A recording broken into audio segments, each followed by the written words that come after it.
a lot of strings tied to it. My betta fish is bloated. What should I do? Your beta fish is bloated. What should you do? My first thing would be don't feed him for 3 days and see if that swelling goes down. If So that swelling, fast the yeah, fish. fast Okay. that fish. And you said for 3 days is what you 3 would days. do? 3 days. Okay. Yeah. And then what would be your next step? Water change and aquarium salt. Straight off, that would be. I would probably fast for the 3 days. Do a real good, probably a good 50% water change. Mm-hmm. And I would add aquarium salt to the specific level that it needs to be added. So for whatever tank size you have, when you get aquarium salt, it will state specifically how much it is. And if I remember correctly, I believe it's like a teaspoon per 5 gallons or a teaspoon per 10 gallons. So don't quote me completely because I don't have it to hand. Yeah. But that would be my first steps. And if that is not the case, I mean, typically bloat typically means constipation, which means that you've overfed your fish. Mm-hmm. There are occasions where it could be something more sinister, and when you look, like if you look down onto your fish through the top of the tank and you see the scales are sticking outwards and not streamlined against the body, then unfortunately it would be something like dropsy, which does give the appearance of bloating. Dropsy or pine coning, as it's often referred to also. Yep. And that is a lot more sinister, and unfortunately that no one ever wants their fish to have that. Pretty much incurable, would you say? Yeah, I mean, you Yeah. can typically, this is kind of what I found. I have had success in curing it the first time, and I say curing it, I don't mean curing it, I mean subsiding the symptoms. Yep.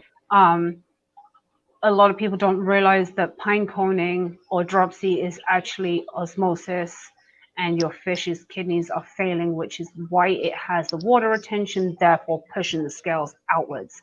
And unfortunately, it is fatal. At some point, it will be fatal. Your fish will not live. Mm-hmm. It's yeah, it's, I would say the most It common stings. I hate it. reasons, water parameters, water temperatures, huge, test your water, just pure Test your basics, water. essentially, like, and like you said, if dropsy is the case, it's a kind of a sucky deal in this hobby, but it's kind of just like, it's almost too late.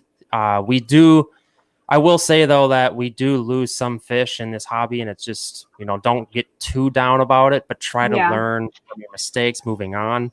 And especially when it comes to betta fish too, because a lot of betta fish come from less than fantastic conditions. Yep. And a lot of the times the damage has already been done before you've even owned the fish. So, especially when it comes to something like dropsy, which typically is an internal something that went wrong. And often it's caused by, maybe an internal parasite that has attacked the kidneys, or the fish has fought this internal parasite for so long that its kidneys gave out. And that's typically the cause of dropsy. Okay. This next question kind of... You hear that? It's thunder. It's gonna rain. It's gonna rain. All right, guys, before heading out, make sure to like this video. Go to palmeraquatics.com. If not for me, for Avery. Can you say hi to the people? You can also check out my other YouTube channel. Hey, you picked your nose and did that. You picked your nose. But yeah, you can go back to the other regular channel, Palmer Aquatics, to check out a lot of the shop updates. And this is kind of just my my crazy clips channel. So, all right, guys. Thanks for checking out this live stream. And without further ado, can you say goodbye? Can you kick? Can you kick for the camera? All right, guys. Keep on fish keeping. And Avery says, bye-bye with a foot. Doo-doo. Doo-doo. Hit end with your toe. Hit end. Okay. Fine, I'll do it.